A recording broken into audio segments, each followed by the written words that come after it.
Bajaj Pulsar bike বাংলাদেশের মধ্যে জনপ্রিয় একটি বাইক। যারা পালসার বাইক চালান তারা অবশ্যই জানেন যে এই বাইকের টাইমিং চেঞ্জ করা মানে অনেক ঝামেলার কাজ। আপনারা যারা পালসার বাইকের টাইমিং চেঞ্জ করতে চান তারা অবশ্যই টাইমিং চেনের সাথে হেড সিলিন্ডারের গ্যাসকেট চেঞ্জ করে নেবেন, না হলে পরে দেখবেন সাইলেন্সার পাইপ দিয়ে ধোঁয়া বের হচ্ছে, রানিং এ বাইক বন্ধ হয়ে যাবে, ইঞ্জিন অয়েল কমে যাবে, যেমনটি ভিডিওতে দেখানো হয়েছে। ইঞ্জিনের হেডের মূল 4টি বোল্ট আছে, এই বোল্টগুলো খোলার সাথে সাথে হেডের গ্যাসকেটের যে টেম্পারেচার থাকে এই টেম্পারেচার নষ্ট হয়ে যায়।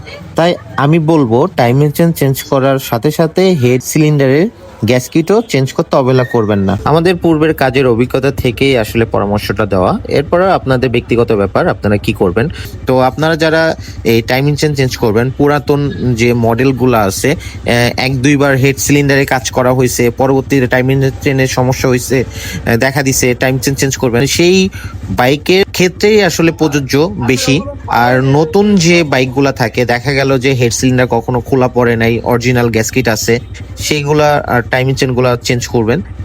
এটার ক্ষেত্রে একটু বিবেচনা করে দেখা যায়, কিন্তু পুরাতন মডেলের বাইকের ক্ষেত্রে এই জিনিসটা খুবই মাস্ট বি, খেয়াল রেখে আপনারা কাজ করাবেন যেখানেই কাজ করান। ভিডিওটি ভালো লাগলে চ্যানেলটিকে সাবস্ক্রাইব করে রাখুন। ধন্যবাদ সবাইকে, দেখা হচ্ছে নেক্সট ভিডিওতে।